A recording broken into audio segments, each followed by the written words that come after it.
Greetings, everyone, from the Union Pacific Railroad Evanston subdivision in HO Scale. My name is Daryl Cruz, owner and builder of the layout, and your host for episode 14 of season 2024. Yesterday was way too nice outside to be working on the train in the basement or doing a video and so forth, so I did not get my update out yesterday as normally on Sunday, but this Monday morning I do have a chance to get it out, and I do have some things to share about the week, mainly some ballast, which you can see here at the Morgan area, then also did some work on roads. So I'm ballasting now, starting at Morgan, going from the staging yard eastward, and I'm back to the Hobby Innovations roadbed that I installed a couple years ago at least, and it's been a lot of fun putting the ballast on this Hobby's Innovations. Here I'm about halfway through at this point when the video was taken, as you can see. But the Hobby Innovations foam roadbed has a nice high profile and some really nice looking slopes on the track profile. And it actually makes putting the ballast down very easy. The little dispenser that I have, which you saw a little bit ago, really puts the ballast down perfectly on this Hobby's Innovations roadbed. Now, unfortunately, they no longer are in business. Here you can see a little bit of the unballasted roadbed. But I was able to do from Morgan all the way to Wasatch with this roadbed. And I did some of it already in the Wasatch grade area. And here I'm now back to doing the same thing. And the ballast really looks nice, I think, on this new roadbed. And of course it goes across the bridges that I built last week as well. And the with the little dispenser that I have with the slope, the ballast just kind of nicely goes along the shoulder. So it goes into the between the rails and on both shoulders at a very nice even pace. So it's kind of almost fun to ballast, and ballast is like my least favorite thing to do. Was able to get the turnouts free and moving freely without too much trouble. Always made sure that there's no ballast there at the throw bar and the points. Definitely makes it a lot easier to get those points moving and free and operating properly. I thought about doing a little bit of ballast here at the staging yard throat there. I might still, I don't know. We'll see. I did paint it and did a little bit of scenery there, as you can see. I might just leave it like that. I might eventually just put like a really thin layer of ballast just to give a little bit of color. We'll see. But I did get the ballast done all the way up to this point. I noticed I didn't do all the way to the end because this is where there's some concrete ties, so I didn't do that. Now, we also this last week did some work on roads, and I got some Walthers railroad crossings that I wanted to try out. And I'm going to be doing a review on these, so I'm just showing them to you right now. Later this week, maybe tomorrow or Wednesday, I'm going to do a review on these road crossings from Walthers. These are the concrete ones, and I'm just using the concrete part right by the rails. I'm not doing I'm not using their aprons. I'm going to be using Woodland Scenics roads for that. But as you can see, it went in pretty nicely. Had to do a little fiddling. This is a curved sections, and they aren't built for curves. So I had to do a little bit of heating the things above the stove and everything to get it to curve and fit properly and not cause any disruptions. So this is going to be a railroad crossing. Eventually, I think I might put a gate here, an operating gate. So if you know of some good resources to do an operating gate, please leave that in the comments. That would be much appreciated. But it would be pretty cool to have that here. Now this is just east of the Evanston yard. So there would be a lot of movement of the crossing gates with the switcher there. I also got some of the Walthers roads, or asphalt street systems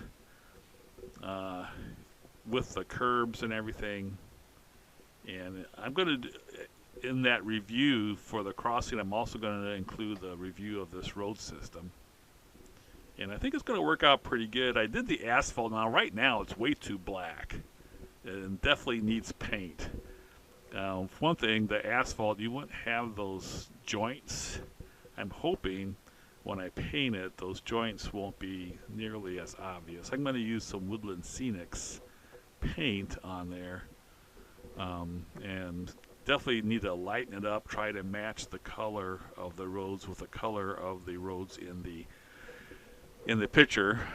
And these roads here in Morgan are asphalt, so I definitely want to make that comparable to that. And they have extenders. I'm going to probably use the Walther systems to this point, and then the road's going to curve. So I'm going to use the Woodland Scenics road system for there. Here we're going to have the Walthers again, the same type of deal. Now when I put this section together, here's the road I'm going to try and match the paint to. We'll see how that works. And again, the Walthers road system is going to go to that point. Now here where it just kind of ends, I'm going to put some trees here so that is hidden, so it kind of makes it look like it goes off into the backdrop. And again, here's the road is going to curve, and there's going to be like parking lots and things like that here and different intersections. So I'm going to be using the Woodland Scenics road system for here, which is basically a plaster type of road systems. And then here where it's straight and an intersection, I'm using the Walthers. And again, I'm going to be doing a review of that, so you might want to check that out here in a couple of days. One other thing I added was another PTC antenna. This is at the Aspen. This is on the second level above the Morgan area. So I put in a PTC antenna. This is by, I got this on eBay. Can't think of the name right now. I'll put it in the description. Got it on eBay. They are designed for, or patterned after the Union Pacific PTC antennas. And I'm trying to put one at every control point. So this is kind of what it's looking like. It's doing pretty good so far. I'm going to replace that backdrop there where it's bluer and has snow. I'm going to replace that little section there. It just doesn't fit in very well. Here's the rest of what I have to do. Now, I've kind of looked at my calendar, and for the Morgan area and Aspen area, for the upper and lower area in that corner there that you just saw, that took me 10 weeks. So I was trying to figure out how long it would take me to do the rest of this. And I think I'm going to do this in 3 different sections. The Taggart tunnels and the Double Slide area is one, and then this is the Emory and Echo Canyon section. That'll be a second section, and then the middle here is the Wholesome Cement. That'll be a third section. So if I continue at the same pace where it takes me 10 weeks to do each of those sections, here's the first section, Taggart tunnels, and this is what I just did. So it took me 10 weeks to do this. If I take 10 weeks for the other areas, then that will be 30 weeks yet of working on the layout before I get this basic scenery done all the way around. So I'm thinking maybe, hopefully by my birthday, which is the last week of October, or maybe by Halloween.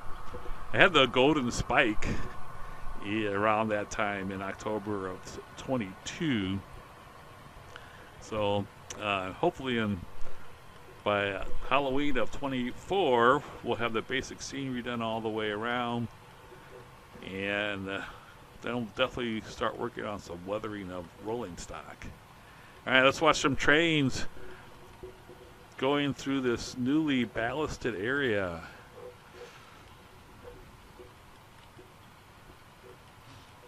As I mentioned, I'm going to replace that last backdrop section, and then here we see the houses there to the left behind the trees. I reprinted that also. I downsized it by about, I think I downsized about 15% smaller so that the scale of the houses fit better with the foreground. So this little section of homes there is going to be replaced also. It's amazing how much of a difference the ballast makes and how much more realistic it looks.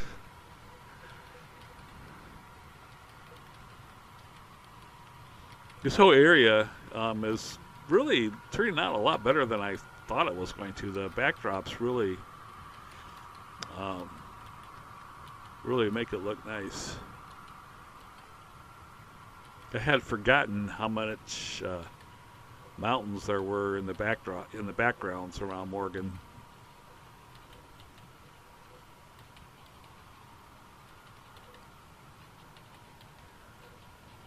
Definitely, the ballast definitely looks nice on the bridges. So I have to kind of envision this scene with the roads all in. I'll probably do some of the roads around the bridges. Probably won't do the roads in the Morgan downtown area there until a little bit later. That bridge looks really nice with a ballast going through there. Probably wait till I go around to do the detailing of the different scenes. See a stacked train go through and a manifest train coming westward. Also going to be putting in some trees. I ordered some more trees from Scenic Express. So I'm going to be putting some trees in here. As I said, where the road ends, I'm going to put some trees around that to kind of hide that a little bit, so it doesn't look like the road just stops. So hopefully you get the idea that it makes a turn into the backdrop.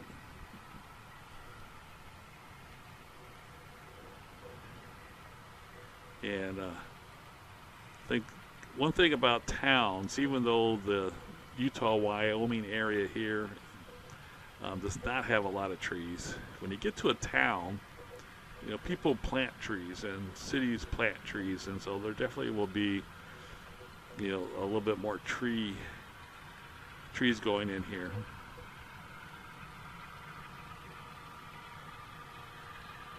So that's definitely what I've been up to this last week, and stay tuned for the review and the update next week. Have fun, everybody.